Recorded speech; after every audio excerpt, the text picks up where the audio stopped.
বালক প্রতিশোধ প্রতিশোধ চরম প্রতিশোধ আমি নেব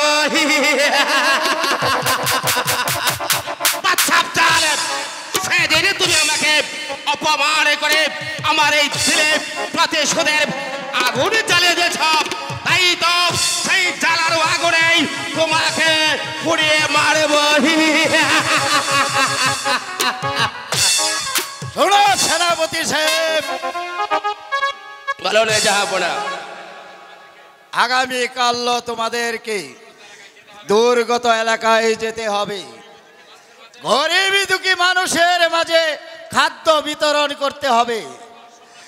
তাই তো সকল সৈন্য সামন্তকে তৈরি হতে বলো। আমি তাই করছি জাহাপনা, আপনার আদেশ আমি অক্ষরে অক্ষরে পালন করব। খাদ্য বিতরণ তো দূরের কথা, ওই সমস্ত তার সামগ্রী আমি ওই নদী জলে তলিয়ে দেব, তারপরে ওই দুর্গত এলাকায় আগুন জ্বালিয়ে পুড়ে ছাড়কার করে দেব।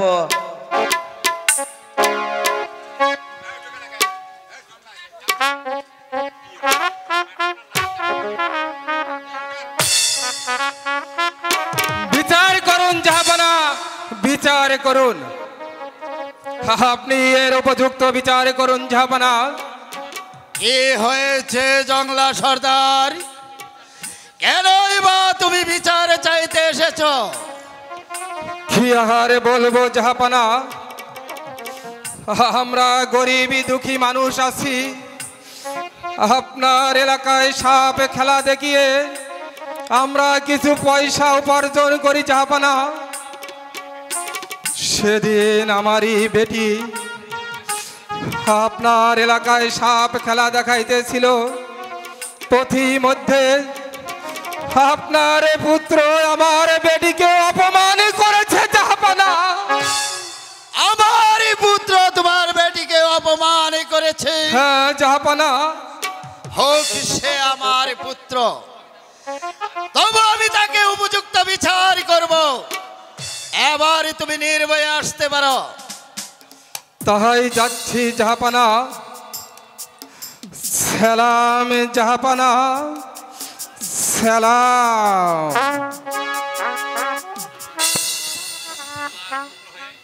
আমার পুত্র হয়ে আমার রাজ্যের অগণিত গরিবী দুঃখী মানুষের সাথে অন্যায় আচরণ করবে, আমি কিছুতেই বরদাস্ত করতে পারি না। আমি তার বিচার করব। এই কে আছিস, আজগরকে রাজ দরবারে পাঠিয়ে দে। আমাকে কেন স্মরণ করেছেন আব্বা হুজুর? তুমি নাকি উজানে গায়ে সাপুরিয়ার মেয়েকে অপমান করেছ? কেন অপমান করেছ বলো, আর জবাব দাও। আব্বা হুজুর, আমি খামোশ অপদার্থ গুণাগার। আমারই পুত্র হয়ে তুমি আমারই রাজ্যে গরিবী দুঃখী প্রজাদের সামনে করবে অন্যায় অত্যাচার অবিচার, তা আমি কিছুতেই মেনে নিতে পারি না। একটা কথা মনে রেখো, আমি তোমাকে সব জানিয়ে দিচ্ছি, এরপরেও যদি প্রজাদের সঙ্গে অন্যায় অত্যাচার করো, এমনকি অন্যায় কাজে পা বাড়াতে দেখি, তাহলে তোমাকে আমি পুত্র বলে ক্ষমা করব না। কথাটা মনে থাকে যেন। না না না, ওই সাপুরিয়ার মেয়েটার জন্য এত অপমান হইতে হচ্ছে, তাকে আমি উচিত শিক্ষা দেব। কারামত কোথায় হারামজাদা, এদিকে আয়। খাইছে রে শালা, ছাগল মতন বিয়া বিয়া করতেছে। বলুন হুজুর, চিল্লাইতেছে কে হুজুর? শোন কারামত, ওই সাপুরিয়ার মেয়েটা এসেছিল। হুজুর তারপর কি হয়েছে হুজুর? শোন কারামত, ওই সাপুরিয়ার মেয়েটা আব্বা হুজুরের কাছে নালিশ করেছে। কি করলেন হুজুর? নালিশ করছে? এই সাপুরের মেয়েটাকে পিঠে একে পাওয়া ব্যাংক বানিয়ে দিব শালির শালিরে। চলুন না শাহজাদা, দেখি সাপুরের মেয়েটা কোথায় গেছে। তাই চল কেরামত। শোন কেরামত, যেখান থেকেই হোক, যেভাবেই হোক, ওই সাপুরিয়ার মেয়েটাকে খুঁজে বার করতেই হবে। তারপর তাকে আমি উচিত শিক্ষা দেব।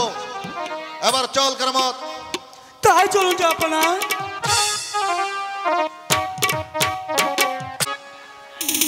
ছেড়ে দে বলছি। ছেড়ে দেব? তোমাকে ছেড়ে দেবার জন্য তোমাকে ধরে আনা হয়নি সুন্দরী।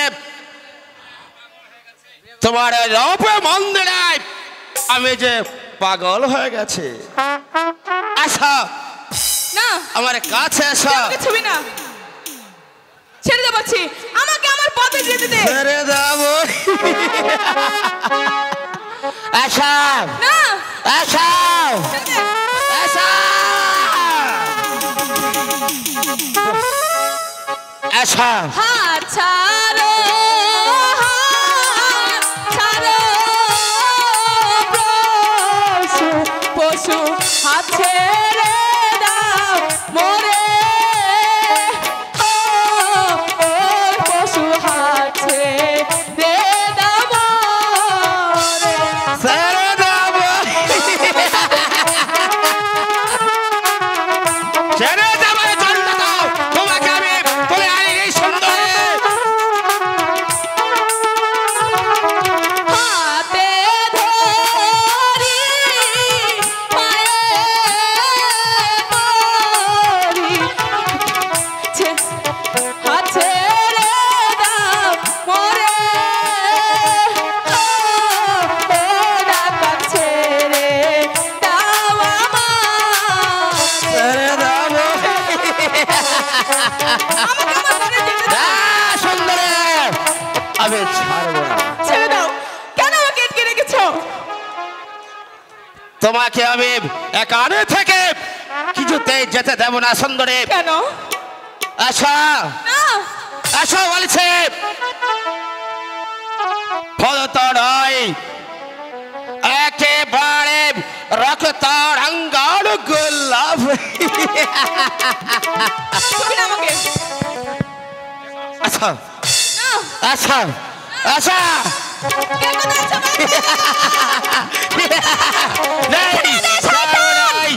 ছেড়ে বলছি। সখী, হে একই, হে এইটা আমি চলে যাচ্ছি।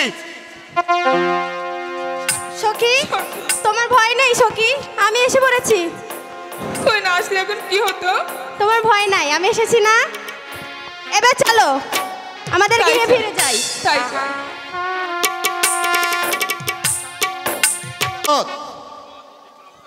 কত পথ অতিক্রম করে এলাম, কোথাও তো ওই সাপুরিয়ার মেয়েকে খুঁজে পেলাম না। তাহলে কি ওই সাপুরিয়ার মেয়ের সাথে আর সাক্ষাৎ হবে না? তাই তো ভাবছি হুজুর। হুজুর, যদি ভাগ্য থাকে তাহলে আপনি আপনি আসিবে। কি বলতে চাচল্য? হুজুর, আরে হুজুর ওইদিকে চাইয়া দেখেন, আকাশে চাঁদ মারির নামে তো চলে আছে। এসব কি বলছিস কেরামত? হুজুর, ওই তো সাপুরিয়া মেয়েটা, সাথে কুকুর সাথে বাচ্চারাও আছে। শোন কেরামত, আমরা দুজন দুদিকে লুকিয়ে পড়ব। কাছে আসলে আমরা ওদেরকে ধরে ফেলবো। কিন্তু সাবধান কেরামত, আমি আমারটা ধরবো, তুই কিন্তু তোরটা ধরিস। আর তুই যে আমারটার দিকে হাত বাড়াস তাহলে তোর হাত কিন্তু আমি ভেঙে ফেলবো। হুজুর, কি কইতাছেন হুজুর? আমার তো সব বলাস হয়ে গেল গা। কেরামত, ও হুজুর, আমার আমার তো গেরা উঠে গেছে। চলুন হুজুর। হ্যাঁ কেরামত, চল আমার সঙ্গে। এই চলুন হুজুর।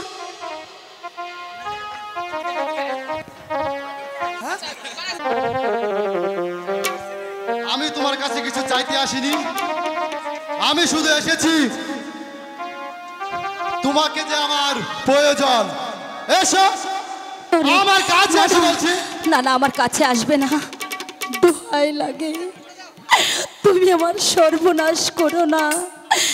দেখতে পাচ্ছ না, একেতে আমি 9 মাসের গর্ভ। তুমি তুমি আমাকে ক্ষমা করে দাও, তুমি আমাকে দয়া করো। তা না হলে যে আমি মরে যাব।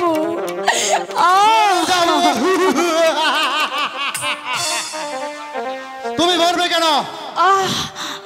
তোমার মৃত্যু অবসান ঘটাতে আমি এখানে চলে এসেছি। এসো বলছি। না না, আমার কাছে আসবে না, আমাকে আমাকে দয়া করে এখান থেকে যেতে দাও। যেতে দেব? এত সহজে তুমি যেতে পারবে না। ওরে শয়তান, এসো। না আমাকে না, আমার কাছে আসিস না। ওরে তুইও তো কোনো না কোনো মায়ের পেট থেকে জন্ম নিয়েছিস, আমাকে দেখে তোর একটু মায়া হচ্ছে না? দয়া করে ছেড়ে দে। না, আমার প্রাণে কোনো মায়া নেই। তোমার রূপ আমার হৃদয়ে আগুন ধরিয়ে দিয়েছে, তাই তো তোমাকে আমার চাই চাই। আমার কাছে আসবে না, আমার কাছে আসবে না, ছেড়ে দাও, ছেড়ে দাও। বাঁচাও! ওগো, কে কোথায় আছো? আমাকে বাঁচাও,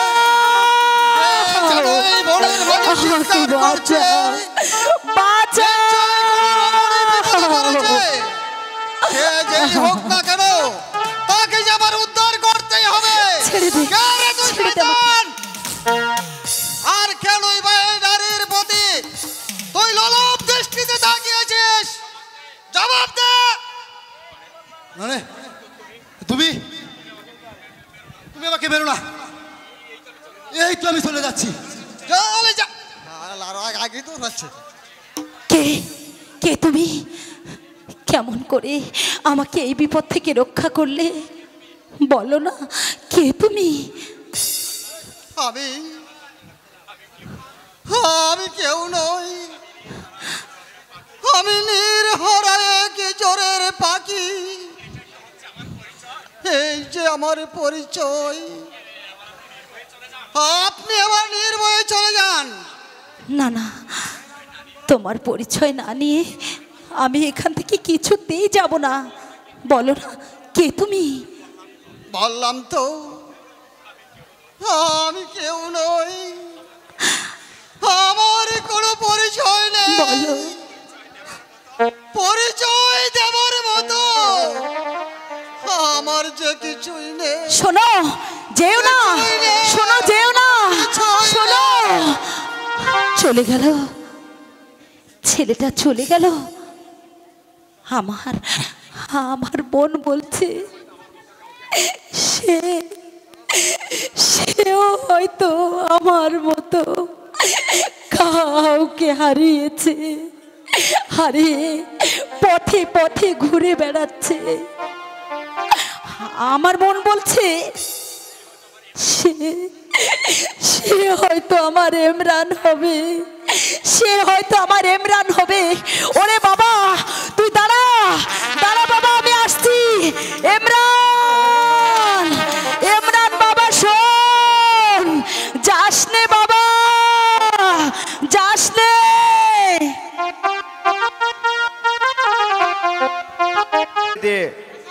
আমি বেশ ভালোই করেছি, নইলে ভবিষ্যতে ওই শয়তানি সে আমার আর অনেক বড় সর্বনাশ করত। সত্যি যাবো না, শয়তানি বেগম সাহেব হয়তো এই রাজপ্রাসাদে থাকলে আপনার মান-ইজ্জত সব ধুলোর সাথে মিশিয়ে দিত। তুমি কি আমাকে উপদেশ দিতে এসেছ সেনাপতি জাহিদ খা? না যাবো না, আমি বলছিলাম কি, বলো তুমি কি বলতে চাও? আমি বলছিলাম কি, হ্যাঁ হ্যাঁ, আমি বলছিলাম কি, এই দলিল খানায় একটা স্বাক্ষর করে দিন। দলিল মানে কি চাও তুমি? জাহাপনা, আমার তেমন কিছু বলার নেই। বলছে তো শুভু, ওই ধূপনগরের গরিব দুঃখী প্রজাগণ। কি বলছে রূপনগরের গরিব দুঃখী প্রজাগণ? তারা বলছে আপনি নাকি রাজ্য ফারানো অক্ষম হয়ে পড়েছেন। আপনার আমাদের প্রজাগণ ঘৃণা তিরস্কার করছে। খামোশ জাহিদ খা। জাহাপনা, আমার সম্মুখে দাঁড়িয়ে তুমি কথা বলতে পারলে? জাহাপনা, এটা তো আমার শুধু মুখের কথা নয়। প্রজাগণ বলছে, ওরা বলছে রূপনগর রাজ্যের পরিচালনায় আপনি কি অক্ষম হয়ে পড়েছেন। বিশ্বাসঘাতক বেঈমান, তোর এত বড় স্পর্ধা! আমার অন্যের প্রতি পালিত হয়ে, আমার বেতনভুক্ত কর্মচারী হয়ে আমার সম্মুখে দাঁড়িয়ে বলছিস আমি রাজ্য পরিচালনা করতে অক্ষম হয়ে পড়েছি? বেঈমান, বেরিয়ে যা এই মুহূর্তে, তুই আমার প্রাসাদ থেকে বেরিয়ে যা। আমি তোকে সেনাপতির পদ থেকে বরখাস্ত করলাম। জাহাপনা, এত সহজে আমাকে সেনাপতি পদ থেকে বরখাস্ত করা যাবে না। এবার আপনাকে বাদশাহী পদ হতে বস্তাতে হবে। এই দলিল খানা একটা সই করে দিন। বিশ্বাসঘাতক, তুই আমার কাছ থেকে দলিলে স্বাক্ষর করে নিতে চাস? বেঈমান, ওরে ওরে বিশ্বাসঘাতক বেঈমান, একদিন আমি তোকে রাস্তা থেকে তুলে এনে এই নবাব মহলে আশ্রয় দিয়ে তোর মুখে খাবার তুলে দিয়েছিলাম, তোকে আমি বহাল করেছিলাম সেনাপতির পদে। আর আজ তুই আমার সাথে এত বড় বেঈমানি তুই করতে পারলি? আমি তোকে খুন করবো শয়তান। এই গেছিস?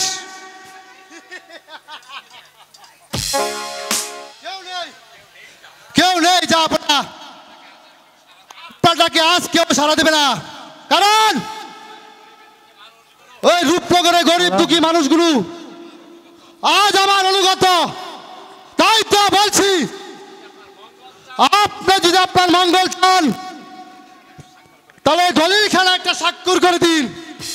বেঈমান, তুই কি করে ভাবতে পারলি তোর মতো একটা বেঈমানের হাতে এই রূপনগরের জনগণের মসনদ আমি তুলে দেব? না না, একটা কথা তুই মনে রাখিস শয়তান, আমার দেহে এক বিন্দু রক্ত থাকতে আমি কোনোদিন তোর মতো একটা নরঘাতক জল্লাদের হাতে এই জনগণের মসনদ আমি কিছুতেই তুলে দেব না, কিছুতেই না।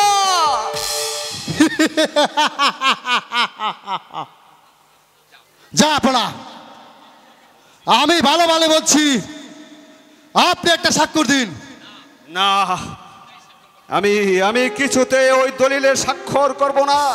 তোর দেয়া দলিলে স্বাক্ষর করে আমি এই জনগণের সাথে এত বড় বিশ্বাসঘাতক বেঈমানি করতে পারবো না। জাহাপনা,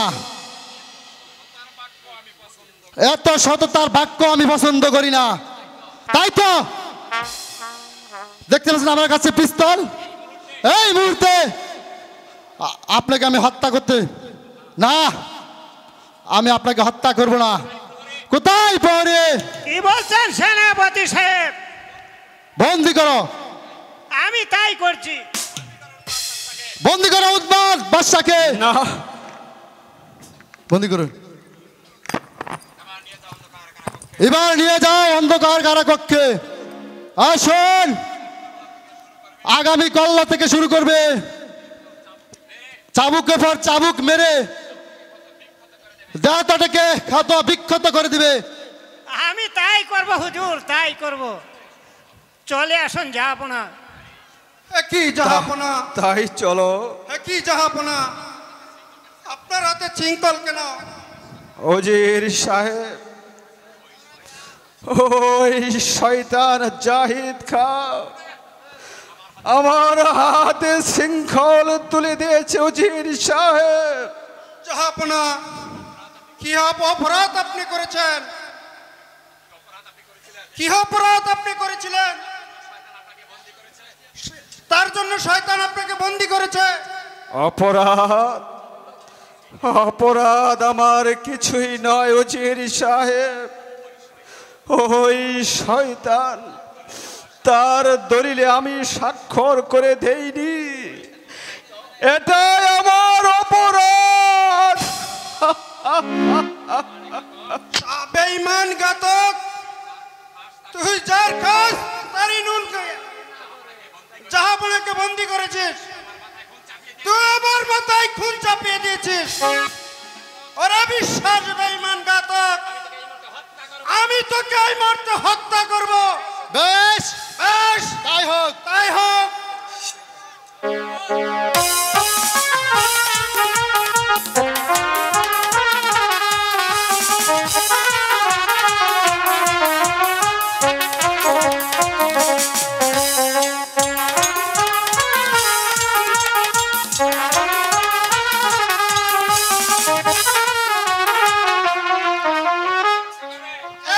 রক্ষা করবে। অস্ত্র ফেলে দেন উজির সাহেব, তা না হলে আপনার বুকটা আমি ঝাড় ঝাড় করে দেব। প্রহরী, বন্দি করো প্রভুভক্ত উজিরকে। আমি তাই করছি হুজুর, আমি তাই করছি।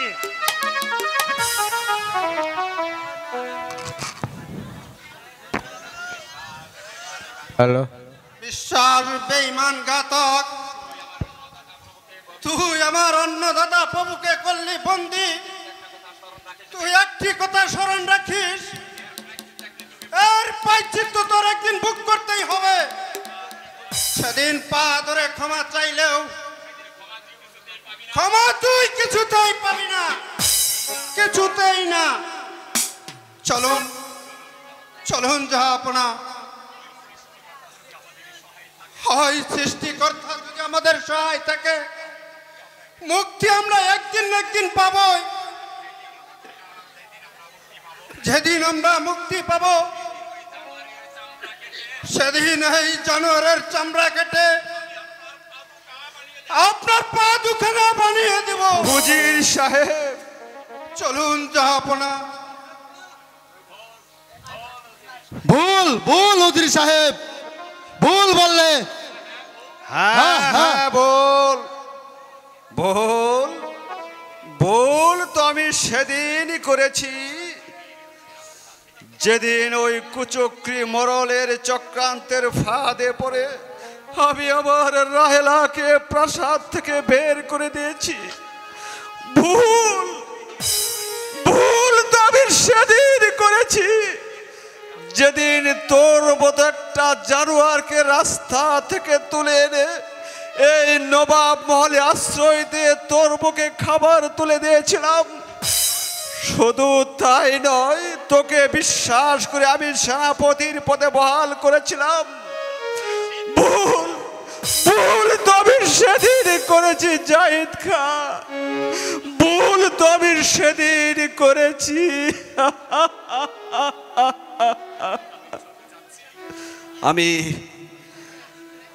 আমি চলে যাচ্ছি জাহিদ খা। যাবার বেলা একটা কথা তোকে বলে যাচ্ছি জাহিদ খা, আজ আমার হাতে শৃঙ্খল তুলে দে। তুই যে অপরাধ করেছিস, সেই অপরাধের জন্য বাদশাহ হারুনের পদতলে বসে তোকে ক্ষমা ভিক্ষা চাইতে হবে। সেই দিন আমি তোকে ক্ষমা করব। পয়জার মেরে, চাবুক মেরে নিয়ে যাও প্রহরী। তাই করছি হুজুর, তাই করছি।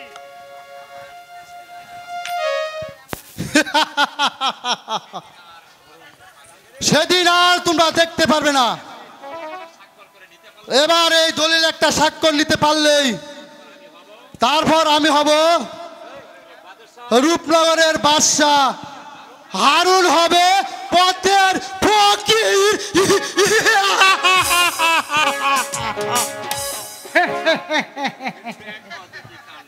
দেখো দেখি কি কাণ্ড। আরে এই সেনাপতির বুদ্ধির জন্যই তো তুমি তো একেবারে বাদশা হতে চলেছ। সত্যি মোড়ল সাহেব, আপনার বুদ্ধির প্রশংসা না করে পারছি না।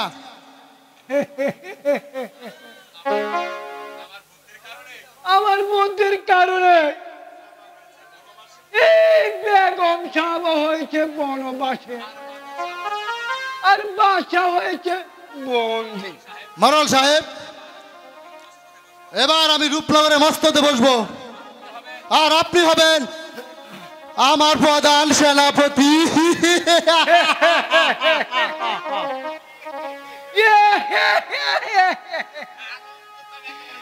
আনন্দের একেবারে সীমা নেই। সামান্য একটা পরব, আর এখন হয়ে যাব প্রধান সেনাপতি। ও হুজুর, আমি বলছিলাম কি বলতে চাও মোড়ল সাহেব? ও হুজুর, এই আনন্দের মাঝে একটা নাচা গানা হতো তাহলে ভালো হতো না? ঠিক বলেছ মোড়ল সাহেব, ভাইজি আর সুরার ব্যবস্থা করো। তার আর বলতে হইছে না। ঠিক আছে, আমি তো নিতে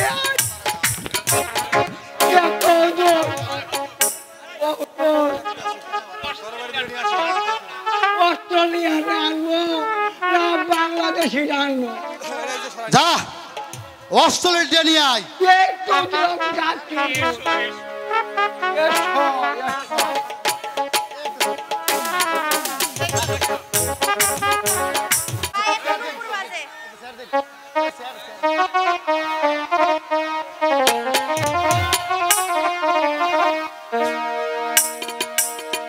পায়েতে নূপুর বাজে, সেজেছি বাইজির সাজে, নাচে গানে ভরা